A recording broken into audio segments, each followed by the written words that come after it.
The year is 1903.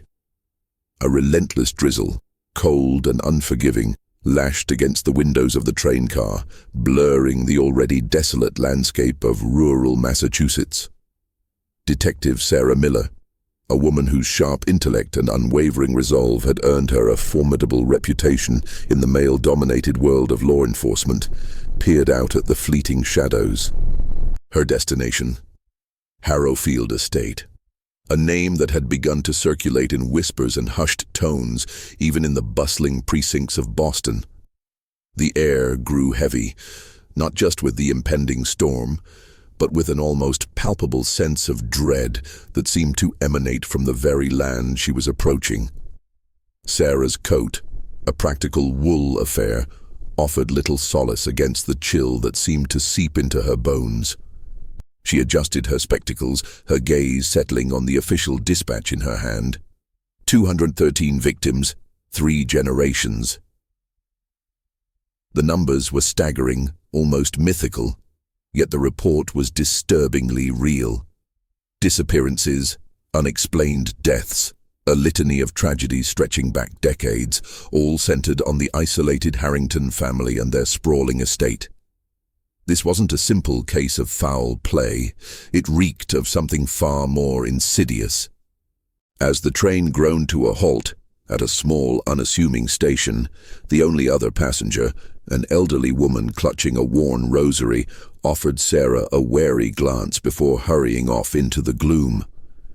The station master, a gaunt man with eyes that seemed to hold generations of unspoken stories, merely nodded curtly as Sarah stepped onto the gravel platform. The scent of damp earth and decaying leaves filled the air, a stark contrast to the city's bustling thoroughfares. A lone carriage, its paint peeling and wheels caked with mud, waited impatiently.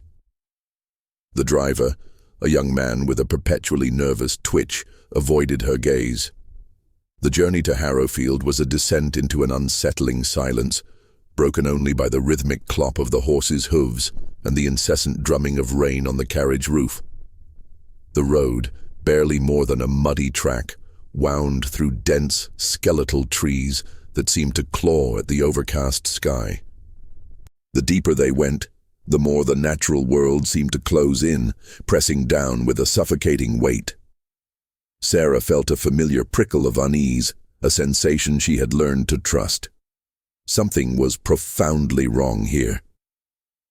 Finally, a break in the trees revealed it: Harrowfield Estate.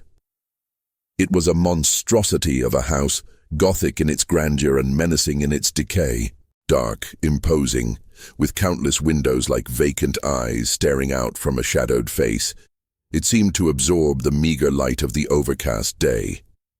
Vines, thick as ropes, snaked their way up the crumbling stone walls, giving the impression of a giant, skeletal hand clutching at the structure.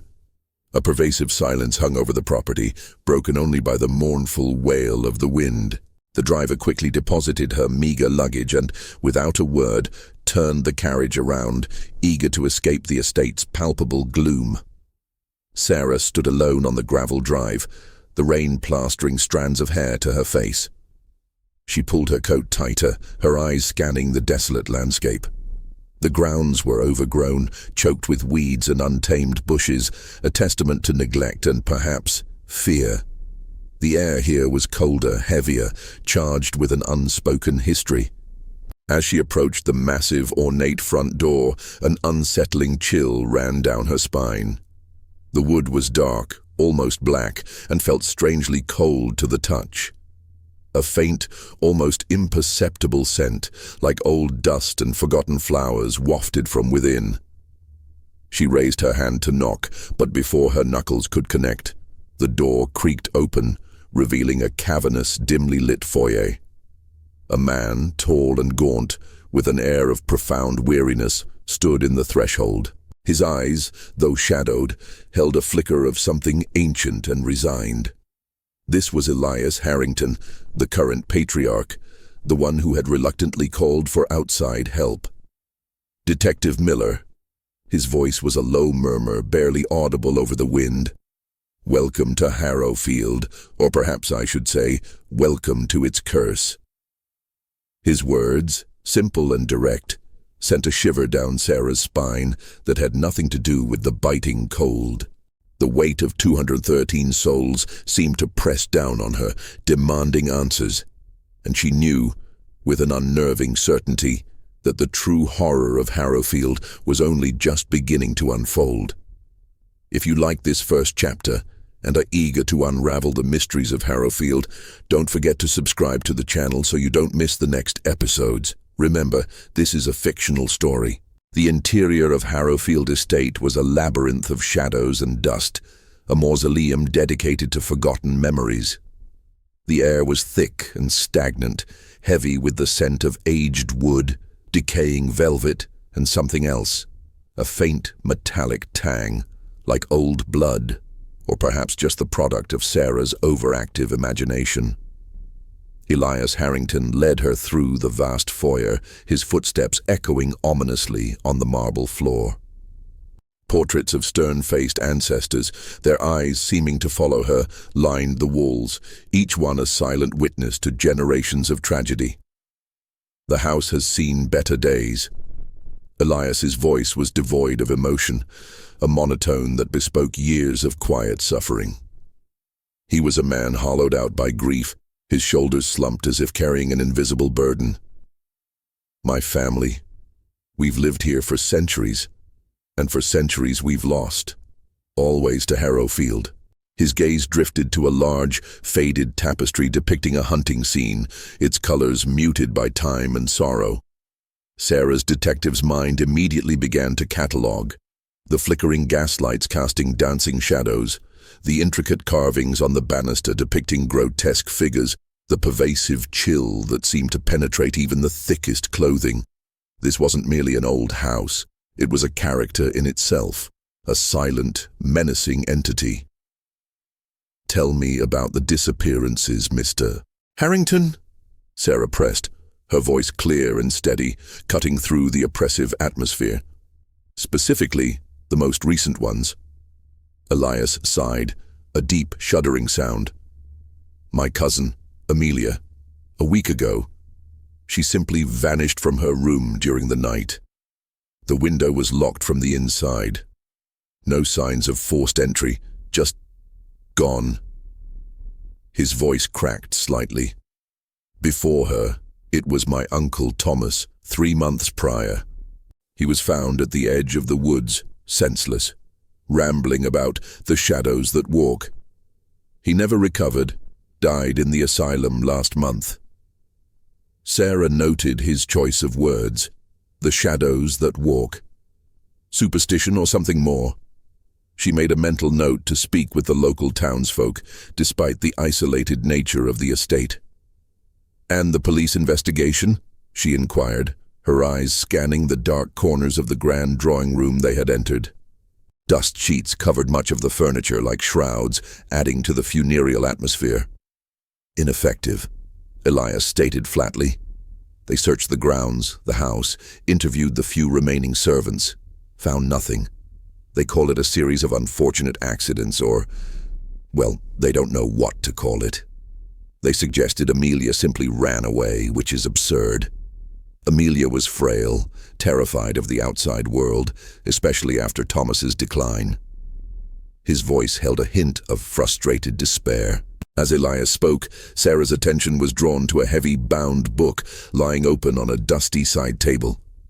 Its pages were brittle and yellowed with age, filled with elegant looping script. "What is this?" she asked, reaching for it. Elias hesitated. "That is the family ledger. My ancestors kept meticulous records of births, deaths, and the disappearances. It's how we know the number. 213, over 3 generations beginning with the first Harrington who settled this land." Sarah carefully opened the ledger, her fingers tracing the faded ink. Entry after entry, names, dates, brief, chilling descriptions. Elias Harrington, aged 42, vanished from the West Wing, November 1768. Eleanor Harrington, aged 19, found insensible by the lake, never spoke again, May 1801. The entire Baker family, tenants on the North Farm, disappeared in one night, March 1832. The sheer volume of entries was horrifying, a silent testament to a relentless, inexplicable pattern of loss. "Do you believe in a curse, Mr. Harrington?" Sarah asked, looking up from the macabre ledger, her gaze firm. Elias's gaunt face twitched. "What else is there to believe? We've tried everything, priests, doctors, even charlatans. Harrowfield takes what it wants. It's always been this way." He sounded defeated, resigned to a fate he believed inescapable. Sarah, however, refused to be deterred by fatalism. Her training had taught her to seek logical explanations, no matter how extraordinary the circumstances. "I need to see Amelia's room. And then I need to speak with anyone else who was present or who might have seen something, the servants, anyone." Elias nodded, his eyes fixed on some distant, unseen point in the shadows. "Of course. My housekeeper, Mrs. Albright, can show you. She's been with the family for 50 years. She knows the house better than anyone, perhaps too well." He gave a humorless chuckle that sent a shiver down Sarah's spine. The air grew perceptibly colder as they ascended the grand staircase, the shadows lengthening around them. Each creak of the old house seemed to whisper secrets, and Sarah felt an unnerving certainty that Harrowfield Estate had many more to reveal. The true extent of its insidious grip was only just beginning to tighten around her. Mrs. Albright was a woman carved from granite and silence, her face a roadmap of deep-set wrinkles that mirrored the ancient lines of Harrowfield Estate itself. Her eyes, however, held a shrewdness that belied her seemingly frail frame. She met Sarah in the upstairs hallway, a ring of heavy iron keys clinking softly at her waist.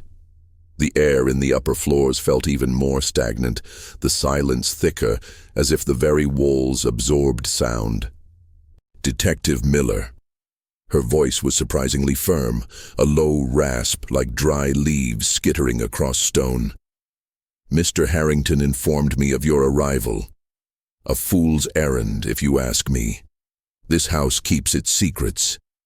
Sarah observed the housekeeper, noting the subtle tension in her jaw, the way her gaze darted to the dark corners of the hall. "I'm here to find answers, Mrs. Albright, not to chase phantoms." Mrs. Albright scoffed, a dry, humorless sound. "Phantoms indeed. Tell that to the missing. Tell that to the ones who return broken. This place, it's hungry." She led the way down a long, dimly lit corridor, lined with more portraits, their eyes seeming to bore into Sarah. The floorboards creaked beneath their weight, and the sound seemed amplified in the oppressive quiet. Amelia Harrington's room was a study in untouched melancholy. The heavy velvet curtains were drawn, plunging the room into perpetual twilight. A half-finished embroidery lay on a small table by the window, a needle still threaded, as if Amelia had simply stepped away for a moment. The bed was neatly made, not a single sheet disturbed. She was here one moment, gone the next, Mrs. Albright stated, her voice flat. "I brought her tea around midnight. She seemed agitated, talking about the shadows outside her window."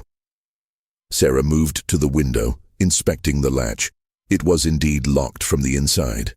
There were no signs of struggle, no overturned furniture, nothing to suggest a violent abduction.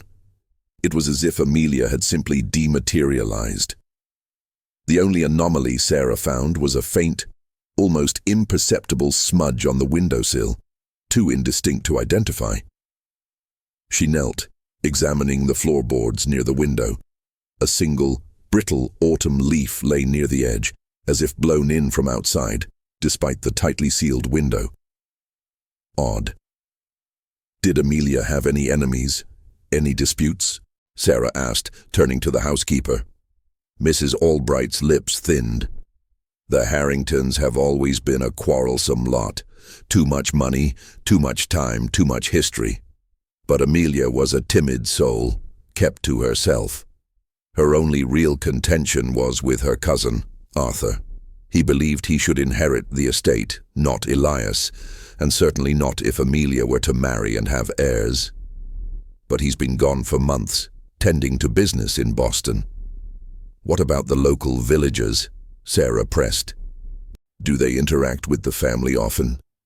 Hardly, Mrs. Albright replied, a note of disdain in her voice. They fear this house, always have. They call it the cursed house on the hill. They whisper of strange lights, mournful cries on stormy nights. Nonsense, of course. Just old wives' tales. But there was a flicker in her eyes, a fleeting uncertainty that Sarah didn't miss. Sarah spent the next few hours meticulously examining the room, the hallway, the surrounding areas. She found nothing conclusive. No forced entry, no hidden passages she could discern, no fingerprints other than Amelia's own and those of the housekeeper. The baffling absence of any trace of Amelia amplified the mystery, deepening the unsettling feeling that pervaded the estate. Later that afternoon, as the rain intensified, drumming a relentless rhythm on the roof, Sarah found herself in the estate's decrepit library.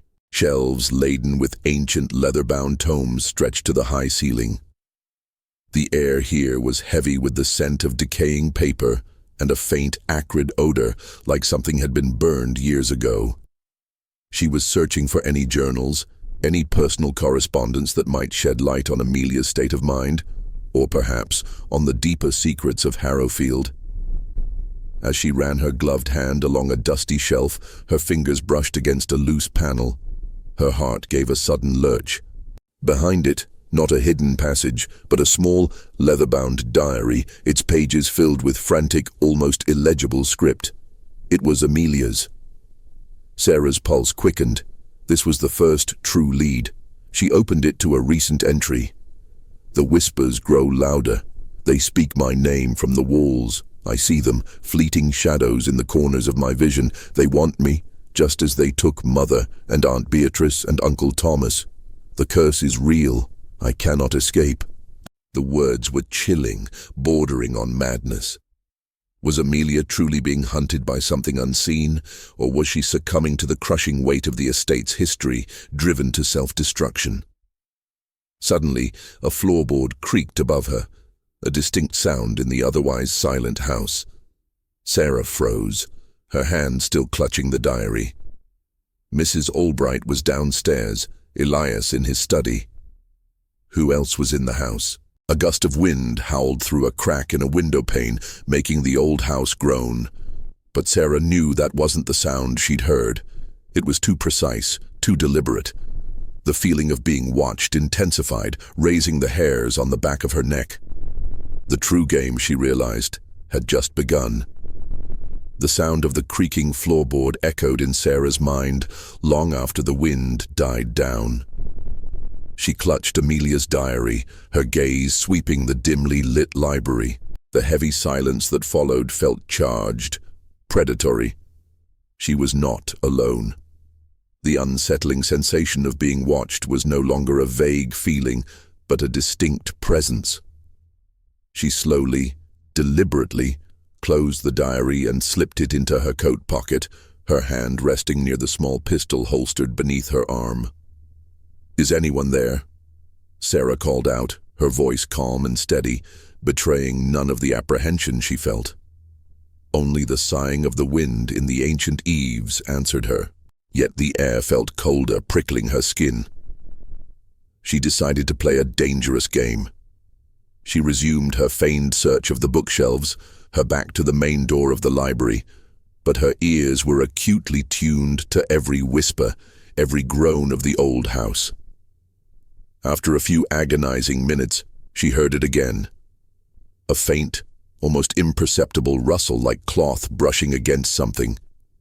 It came from the direction of the hidden passage behind the loose panel, the one that had held Amelia's diary. Without a moment's hesitation, Sarah whirled around, her hand on her pistol. The library was empty. The dusty air seemed to shimmer as if something had just vanished. Her gaze swept to the floor near the hidden panel. A single faint impression in the thick dust, like a partial footprint, too blurred to be identifiable, but undeniably there. Someone had been there watching her, perhaps even retrieving something, before she discovered the diary. Was it Mrs. Albright returning for it? Or someone else entirely? The mystery deepened, a tantalizing thread unraveling in the oppressive silence. Later that evening, after a sparse, cold dinner served by a stoic Mrs. Albright, Sarah retreated to the guest room Elias had reluctantly provided. It was a grand, albeit decaying room on the second floor, with a large four-poster bed and heavy, dust-laden drapes. The gaslight flickered nervously, casting dancing shadows on the walls. The constant drumming of the rain outside was a hypnotic, unsettling backdrop to her thoughts. She retrieved Amelia's diary, its leather cover feeling strangely warm in her hands. The entries detailed not only Amelia's growing paranoia, but also a deep-seated fear of Elias. "He watches me," one entry read. "He knows things. He speaks in riddles about the family legacy and the sacrifice. I fear him more than the shadows outside my window." Another entry, more recent. "Arthur returned briefly. He warned me to be careful, that Elias was becoming more erratic, consumed by the estate's past. He spoke of old family secrets, things buried deep within the house." The mention of Arthur, Elias's estranged cousin, piqued Sarah's interest. Mrs. Albright had dismissed him as merely interested in the inheritance, but Amelia's words painted a different picture. Was Arthur a concerned relative, or did he have his own agenda? And what secrets was he referring to? Sarah spent hours poring over the ledger of victims as well, cross-referencing names and dates. She noticed a disturbing pattern. Many of the disappearances occurred during or immediately after periods of significant internal family conflict or financial hardship for the Harringtons. It was as if the curse manifested more intensely when the family was already vulnerable. This wasn't supernatural, it was suspiciously methodical. Her personal tragedy, the unsolved disappearance of her younger sister years ago, gnawed at the edges of her mind. It was this unresolved pain that had driven her into detective work, a desperate, subconscious quest for answers. Here, in Harrowfield, the echoes of her own past seemed to resonate with the widespread loss, creating an unsettling kinship with the victims.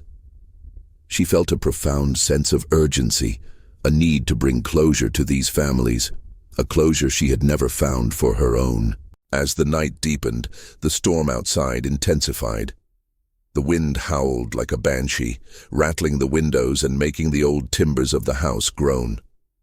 Sarah's oil lamp flickered precariously, and for a moment the room was plunged into near darkness. In that fleeting instant, she saw it. A quick, shadowy movement at the edge of her vision, near the large wardrobe in the corner of the room. It was gone as quickly as it appeared, too fast to be certain. Her heart hammered in her chest. Had the strain of the case, the oppressive atmosphere, begun to play tricks on her mind? Or was someone truly here, watching her, even in the presumed safety of her room? The line between reality and hallucination blurred, and a cold dread settled over her. She knew with chilling certainty that she was walking into a trap, and the true architect of Harrowfield's sorrow was closer than she could possibly imagine. The game was becoming increasingly dangerous, and she was already deeply enmeshed in its sinister rules. Don't forget to subscribe to the channel for more thrilling chapters of 213 Victims Across 3 Generations, The Curse of Harrowfield Estate. Remember, this is a fictional story. The shadowy glimpse in her room left Sarah unsettled, the image lingering in her mind as the first pale light of dawn crept through the heavy drapes. She spent the early hours examining every inch of her room, from the floorboards to the ceiling, searching for hidden compartments or signs of intrusion. Nothing. The heavy wardrobe was solid, its back firmly against the wall. Yet, the distinct impression of a fleeting shape persisted. The psychological toll of Harrowfield was beginning to manifest, weaving doubts into the fabric of her usually unshakable resolve. After a restless night, Sarah decided her next step was to explore the grounds. The rain had finally ceased, leaving the landscape shrouded in a thick, eerie mist that clung to the skeletal trees and the overgrown hedges. The air was damp and cold, carrying the earthy scent of wet soil and decaying foliage. The desolate beauty of the estate was undeniable, but beneath it lay an unspoken malice. She walked towards the edge of the sprawling woods that bordered the property, the same woods where Uncle Thomas had been found. The mist was particularly dense here, obscuring visibility.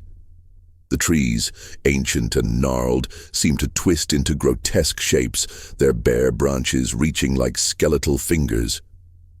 The silence was profound, broken only by the distant caw of a crow. As she delved deeper, Sarah noticed something unusual. Patches of earth appeared recently disturbed, small mounds of soil hidden beneath fallen leaves. She knelt, brushing away the debris. Beneath, she found crude, unmarked wooden crosses, some barely visible above the soil. Not a cemetery, but something far more unsettling, a makeshift burial ground. Her heart pounded. Were these the graves of some of the 213 victims hastily interred? Suddenly, a faint, almost imperceptible sound reached her ears, a low, rhythmic tapping. It seemed to come from deeper within the woods. Sarah's detective instincts took over. She moved cautiously, weaving through the dense undergrowth, her eyes straining through the mist. The tapping grew louder, revealing itself as the sound of a shovel hitting dirt. Someone was digging. She reached a small clearing, shrouded in mist, and froze. A figure, silhouetted against the swirling fog, was hunched over a freshly dug hole. It was Mrs. Albright. The housekeeper, dressed in her usual austere black, was meticulously placing something into the earth, then covering it with dirt. Sarah's breath hitched. What was the housekeeper burying, and why the secrecy? As Mrs. Albright finished her task and began to turn, Sarah ducked behind a thick oak tree, her heart hammering. She waited until the housekeeper had disappeared back into the mist-shrouded path leading towards the house before emerging. She approached the fresh mound of earth with a mixture of dread and grim determination. Cautiously, she began to unearth the recently buried object. Her fingers brushed against something cold and metallic. She pulled it free. It was a small, ornate silver locket, tarnished with age. It felt strangely warm in her hand, despite the chill. She carefully opened it. Inside, 2 faded photographs. A young woman, strikingly beautiful, with eyes that held a hint of sadness, and a stern-faced man, undeniably a Harrington, with Elias's jawline. On the back of one of the photographs, a faded inscription, Eleanor, 1801. Eleanor Harrington, a name from the family ledger, listed as found insensible by the lake, never spoke again. A cold dread washed over Sarah.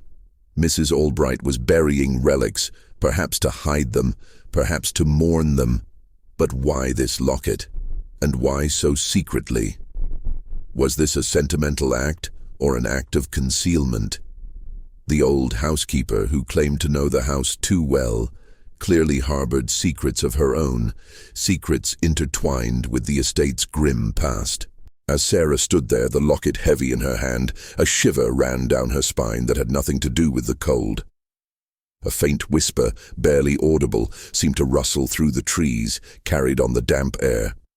It sounded like a name, a woman's name, mournful and drawn out. Eleanor. Sarah spun around, her eyes wide, searching the swirling mist. Nothing. Just the oppressive silence of the woods. Was it the wind playing tricks on her ears, or the weight of the estate's history finally pressing down on her sanity?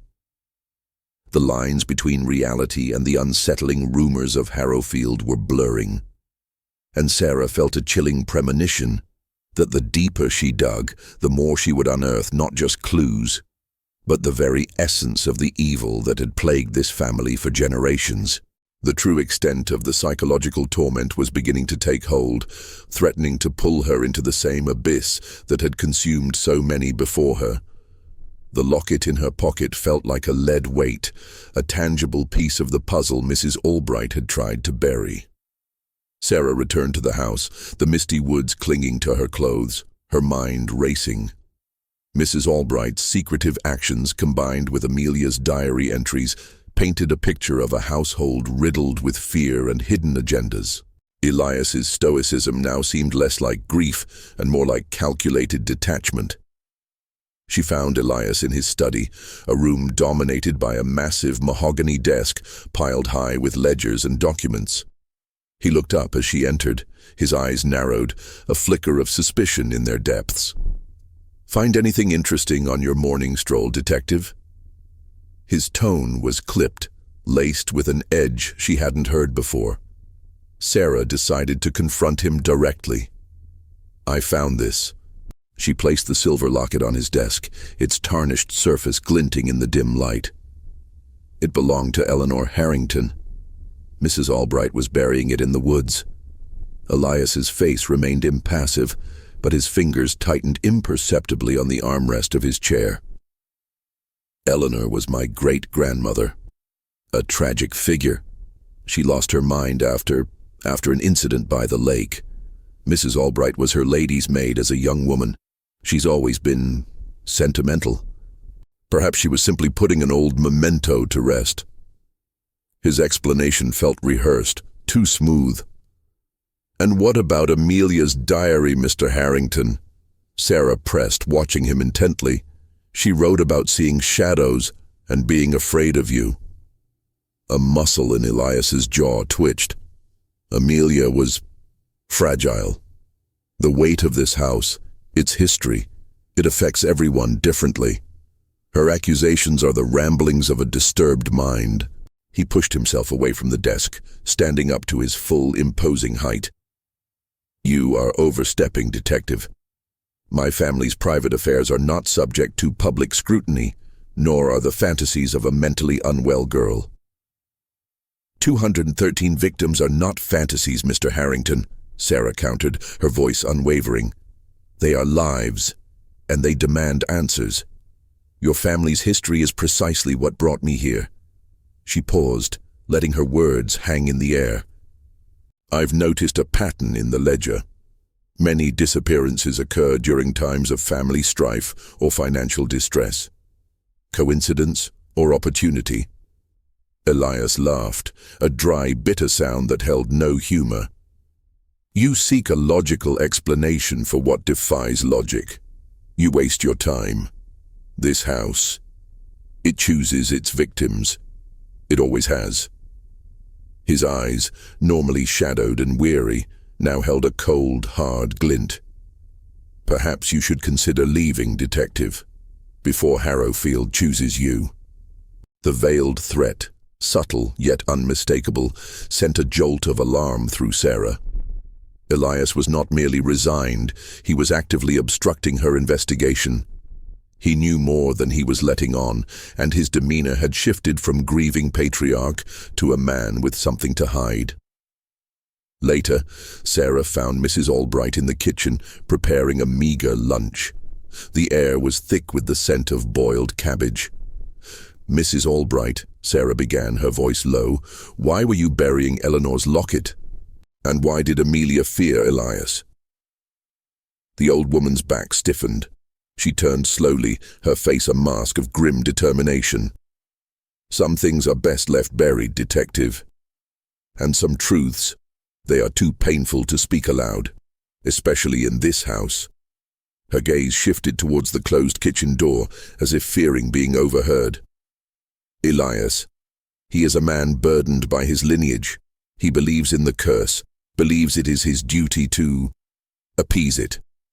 Appease it how?" Sarah pressed, a knot forming in her stomach. Mrs. Albright wrung her gnarled hands.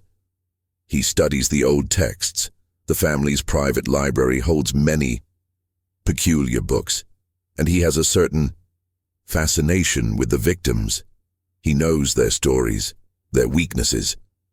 She lowered her voice to a whisper, her eyes wide with a strange mix of fear and conviction. He says the house demands a price, a ritual, to keep it dormant.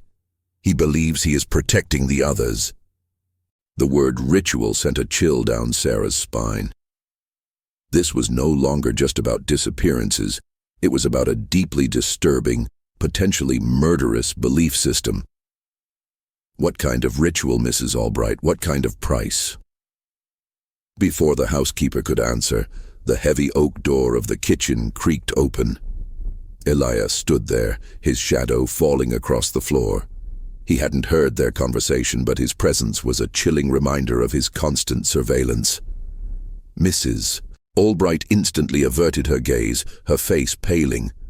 Elias's eyes, cold and calculating, fixed on Sarah. "Detective, I believe it is time we discuss your next steps. Perhaps a tour of the grounds would be beneficial. There are many forgotten places here that might enlighten you." His smile was thin, humorless, and utterly terrifying. Sarah realized that Elias was not just a grieving man, but potentially a meticulously cunning orchestrator.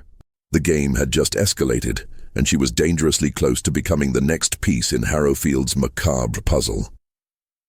Elias's offer of a tour was less an invitation and more a command. The rain had returned, a relentless downpour that mirrored the intensifying dread within Sarah.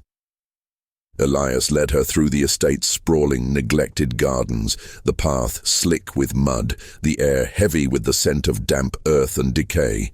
His demeanor was strangely detached, almost clinical, as he pointed out various features of the property, each location seemingly linked to another tragedy in the family ledger. "Here," he gestured to a crumbling stone folly overgrown with ivy. "My great-aunt Beatrice disappeared from this very spot during a garden party in 1855. A bustling event, yet no one saw a thing." His voice was devoid of emotion, as if reciting a historical fact rather than a family tragedy. Sarah's detective's mind worked furiously, piecing together the subtle details. Elias seemed to know the exact locations of each disappearance, the precise circumstances. It was as if he had studied them, memorized them, or perhaps choreographed them. "You seem to know the details of these events remarkably well, Mr. Harrington," Sarah remarked, her voice flat. "Better than any historian." Elias merely offered a thin, unsettling smile. "One lives with the curse, detective. One learns its habits." They continued their tour, arriving at a dark, stagnant pond at the edge of the woods. The surface was choked with lily pads and reflected the ominous grey sky. "This is the lake where Eleanor was found," Elias stated, his voice a low murmur, drawn by something unseen. Her mind shattered. He paused, his gaze fixed on the murky water. "Many have spoken of a peculiar light emanating from the depths of this pond on moonless nights, a soft glow that seems to beckon." Sarah felt a shiver despite herself. "Superstition, Mr. Harrington. There is always a logical explanation." "Is there?" Elias turned to face her, his eyes piercing through the gloom. "Or is it simply easier to believe in the rational rather than confront the true darkness?" His words were a direct challenge, an unsettling glimpse into his own warped perception of reality. As they walked, Sarah noticed something else. Small, almost invisible, carvings etched into the bark of certain trees, and faint symbols painted on some of the older stone walls. They were simple, geometric shapes, some resembling ancient runic symbols, others more like abstract designs. Too subtle to be easily noticed, but once seen, they seemed to appear everywhere, scattered around the estate. She recalled Mrs. Albright's words. "He studies the old texts. He believes in a ritual." Could these be connected? The tour ended at a secluded, overgrown annex attached to the main house, its windows boarded up, its entrance secured by a heavy, rusted padlock. "This," Elias announced, his voice suddenly infused with a strange reverence, "is the oldest part of Harrowfield, built by my ancestor, Nathaniel Harrington, the first to settle this land. It has been sealed for generations. Family lore says it contains the heart of the curse." Sarah approached the annex, trying the padlock. It was firmly secured. "What's inside, Mr. Harrington? Old family relics? Diaries?" Elias's smile widened, a truly chilling sight. "Something far more profound, Detective. The source of our affliction, the mechanism of our misfortune." He stepped closer, his voice dropping to a near whisper. "Nathaniel, you see, was a man of peculiar interests. He believed in order, in patterns. He believed that certain energies could be harnessed, redirected, even contained." His words, combined with the earlier symbols and Mrs. Albright's allusions to rituals, clicked into place with a horrifying clarity.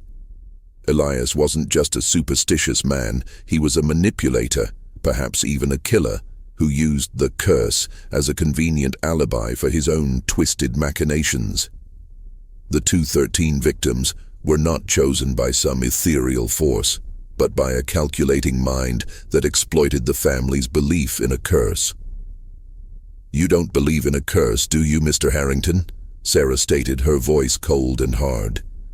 "You are the curse. You orchestrate these disappearances." Elias's face remained expressionless for a moment, then a slow, terrible smile spread across his lips. "A bold accusation, Detective.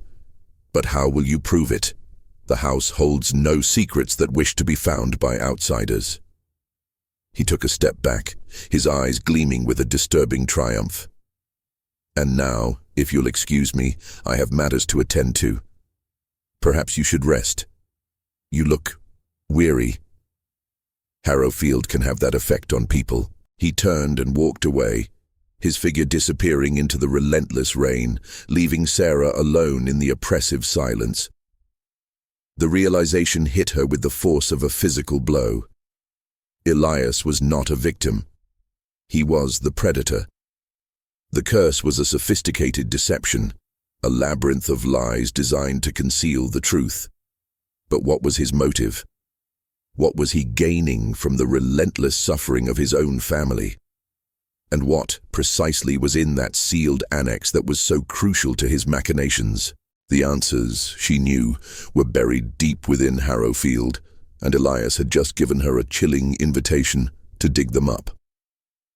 Don't forget to subscribe to the channel for more thrilling chapters of 213 Victims Across 3 Generations, The Curse of Harrowfield Estate.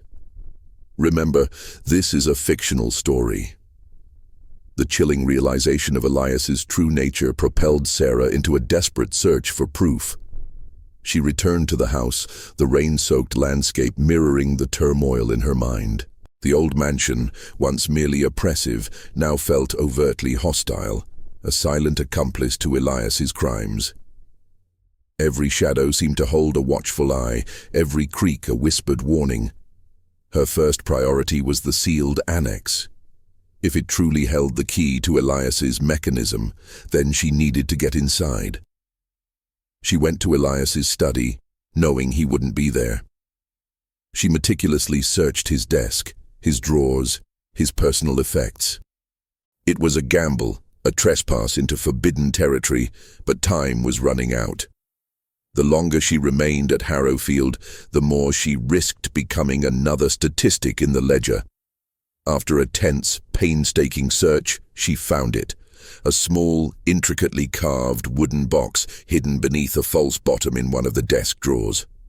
Inside, nestled on a bed of faded velvet, was a single heavy iron key, clearly antique. This had to be the key to the annex. Alongside it lay a stack of old, yellowed letters tied with a brittle ribbon. They were personal correspondence between Elias and a renowned but disgraced genealogist named Dr. Alistair Finch. Sarah quickly scanned the letters. They revealed a shocking truth. Dr. Finch, obsessed with family lineage and ancient bloodlines, had been corresponding with Elias for years. The letters detailed Finch's theories on genetic predispositions to certain personality traits, suggesting that certain undesirable traits could be systematically removed from a family line through selective, controlled purges.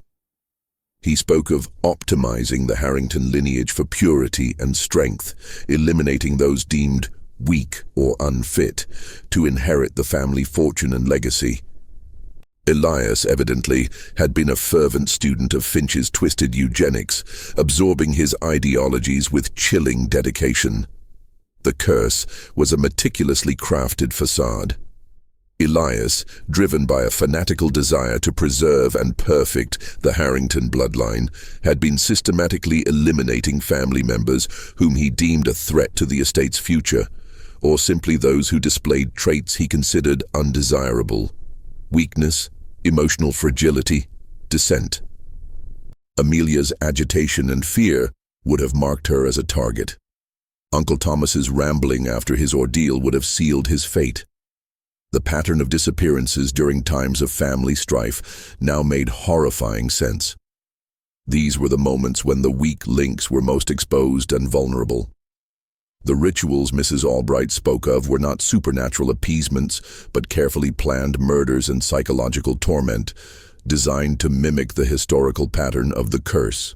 The symbols she'd seen around the estate, the peculiar books Mrs. Albright mentioned in the library, these were not for magic, but for meticulous planning, for charting family trees, for selecting victims, and for leaving subtle, chilling breadcrumbs to reinforce the curse narrative.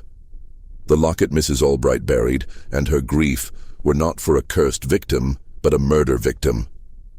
Mrs.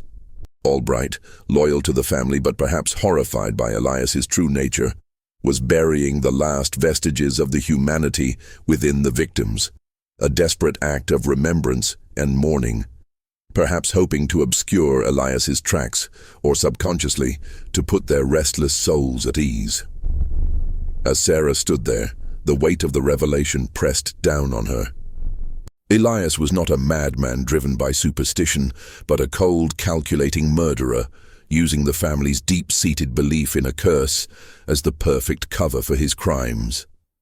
The true horror was not a supernatural entity, but the monstrous ambition and twisted ideology of a human being. Armed with the key and the letters, Sarah headed directly for the annex. The storm outside raged, a fitting accompaniment to the storm of truth now unleashed within the estate. The heavy iron key slid into the rusted padlock with a protesting groan. She turned it, the mechanism protesting with a harsh metallic shriek. The padlock clicked open. She pushed open the heavy wooden door. A gust of stale, musty air rushed out, carrying the scent of decay and something else, something metallic and faintly chemical. The annex was not, as she had expected, a dusty storage room or a hidden library. It was a macabre laboratory. Tables were covered with scientific instruments, beakers, retorts, and shelves lined with various chemicals. A large, complex diagram hung on one wall, resembling a highly detailed map of the Harrowfield Estate, with various points marked with the symbols she had seen outside. Another wall was covered with genealogical charts, sprawling family trees with names circled and crossed out, some with dates of disappearance noted next to them. This was Elias's workshop, his factory of death. In the center of the room, under a heavy canvas sheet, was a large, imposing contraption. Sarah approached it, her breath catching in her throat. She pulled back the canvas.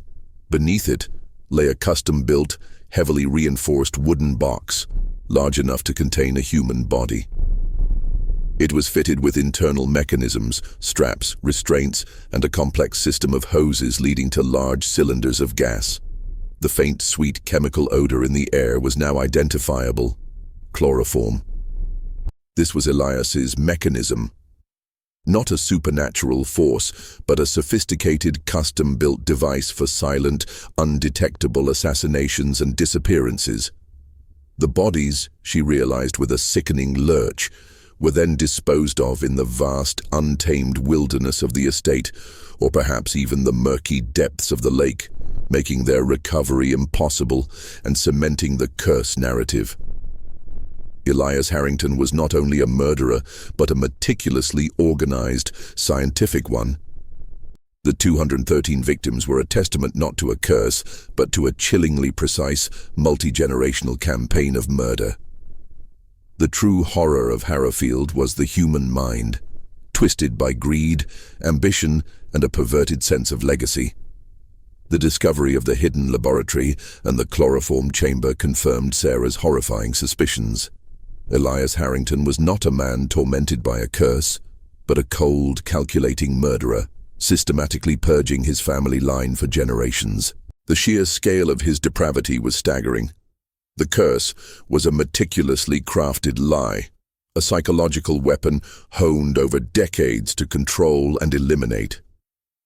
As Sarah stood amidst the instruments of Elias's twisted ambition, a floorboard creaked behind her. She whirled around, her hand instinctively going to her pistol. Elias stood in the doorway, his face devoid of emotion, his eyes fixed on her with a chilling, predatory stillness. He held a small, antique pistol, its barrel glinting dully in the dim light. "I knew you would find it, Detective," Elias said, his voice flat, almost serene. "You are too tenacious for your own good.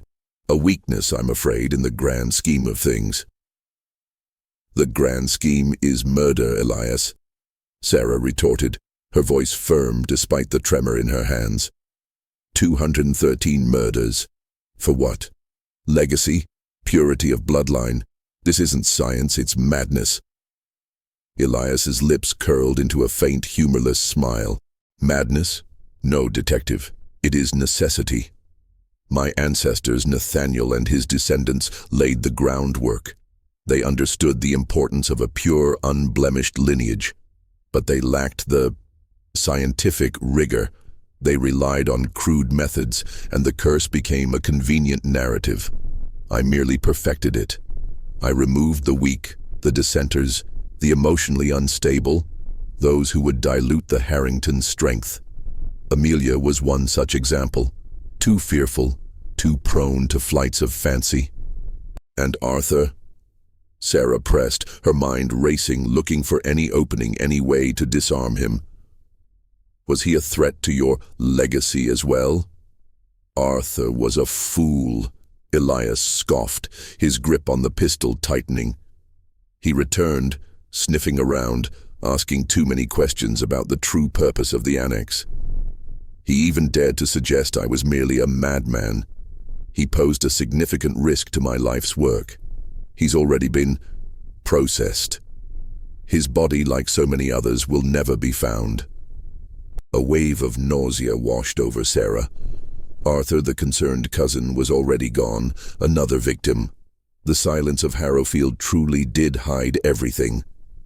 The police will find you, Elias, Sarah stated, trying to buy time, her eyes darting around the annex, searching for anything she could use as a weapon, a distraction. No, they won't, Elias countered, taking a slow, deliberate step forward. They will find another victim of the Harrowfield curse. And this time, it will be the tenacious detective who pushed too far. A tragic, yet predictable end.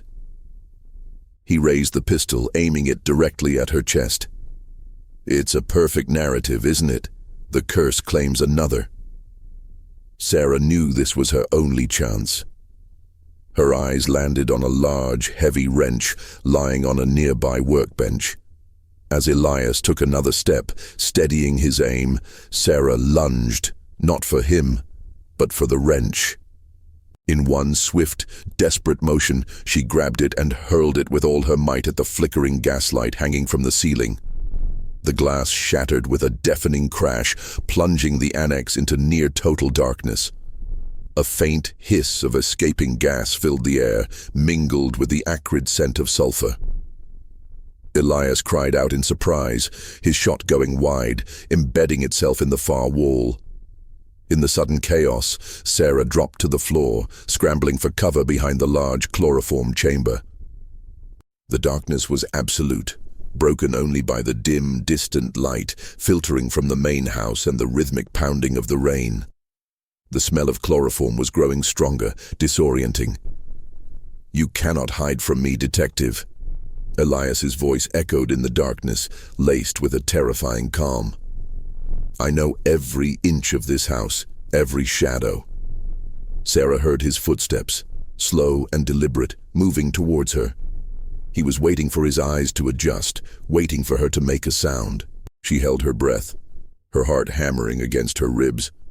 She could feel the rough wood of the chamber against her back, the cold metal of the gas cylinders. Suddenly, Elias's foot hit something on the floor, and he stumbled. A muffled curse escaped his lips. This was her chance. Using the darkness as her ally, Sarah sprang from behind the chamber. She didn't have time to aim her pistol. Instead, she charged directly at the sound of his voice, tackling him with the full force of her body. They collided with a grunt, Elias's pistol clattering to the floor. He was stronger than she anticipated, a wiry strength born of years of methodical malevolence. They struggled in the darkness, grappling for control. Elias's hands went for her throat, his intent clear. Sarah fought back with a ferocity born of desperation, fueled by the faces of the 213 victims. She twisted, kneeing him in the groin, forcing him to release his grip. As he staggered back, gasping, Sarah quickly found his discarded pistol on the floor. She gripped it firmly, the cold metal a welcome reassurance. She aimed it towards where she estimated Elias to be, guided by the sound of his labored breathing. "It ends here, Elias," she said, her voice shaking slightly but holding firm. "The curse is broken." Before Elias could respond, a sudden, blinding flash of lightning illuminated the annex, silhouetting Elias for a split second against the doorway. In that fleeting moment, Sarah fired. The gunshot cracked through the darkness, deafening in the enclosed space. Elias cried out, a guttural sound of pain and disbelief, and then collapsed with a heavy thud. The darkness swallowed him whole. Sarah stood panting, the smell of gunpowder and chloroform filling her lungs, her body trembling with adrenaline.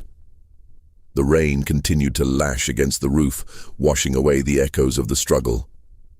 Elias Harrington, the architect of Harrowfield's terror, was finally silenced. The silence that followed Elias's collapse was profound, broken only by Sarah's ragged breathing and the relentless drumming of the rain. She remained poised, pistol raised, for what felt like an eternity, waiting for any sign of movement. When none came, she cautiously fumbled for a match, her fingers trembling, and managed to ignite a small lantern she'd seen on a nearby shelf. The soft glow illuminated the annex, revealing the grim reality. Elias Harrington lay crumpled on the floor, a dark stain spreading across his chest. His eyes were wide open, fixed in a final expression of shock and disbelief, a chilling testament to his sudden, unexpected demise. The architect of centuries of sorrow, the man who had perfected a macabre system of murder, was finally silenced by the very tenacity he had so disdainfully dismissed. With Elias subdued, Sarah immediately set about securing the scene. She carefully documented the horrific contents of the annex. The detailed family trees with marked victims, the grotesque chloroform chamber, the scientific instruments, and the damning correspondence with Dr. Alistair Finch. This was irrefutable proof, a clear repudiation of the curse narrative. The 213 victims were not casualties of a supernatural force, but the calculated prey of a monstrous human being. She then returned to the main house, her body aching with exhaustion, but her mind clear and resolute. She found Mrs. Albright huddled in the kitchen, still distraught. "Mrs. Albright," Sarah said softly, her voice heavy with the weight of her discovery. Elias Harrington is dead. The curse, it was never real. He was the one responsible for the disappearances. The old housekeeper looked up, her eyes wide with a mixture of fear and dawning comprehension. Tears welled in her eyes, slowly tracking paths through the wrinkles on her face. I knew it, she whispered, her voice barely audible. I knew he was capable of terrible things. But the curse, it was so deeply ingrained. We all believed. Her grief was palpable, a testament to decades of silent suffering under Elias's sinister charade. Mrs. Albright then revealed more details, corroborating Sarah's findings. She spoke of Elias's secret late-night sessions in the annex, his unusual interest in the family history, and the chilling coldness in his eyes when he spoke of improving the Harrington line. She even confessed to burying Eleanor's locket as a quiet act of defiance and mourning, a small rebellion against the overwhelming evil she felt powerless to stop. The following days were a whirlwind of activity. Sarah contacted the authorities, presenting them with the overwhelming evidence found in the annex. The local police, initially skeptical and steeped in the local folklore of the Harrowfield curse, were stunned by the sheer volume and meticulous detail of Elias's crimes. A thorough search of the estate grounds, guided by the charts found in the annex, led to the discovery of several more hidden graves, further cementing Elias's guilt and providing closure for some of the previously vanished victims. The story of Harrowfield Estate, once a chilling tale of an ancient curse, transformed into a far more sinister and profoundly human horror.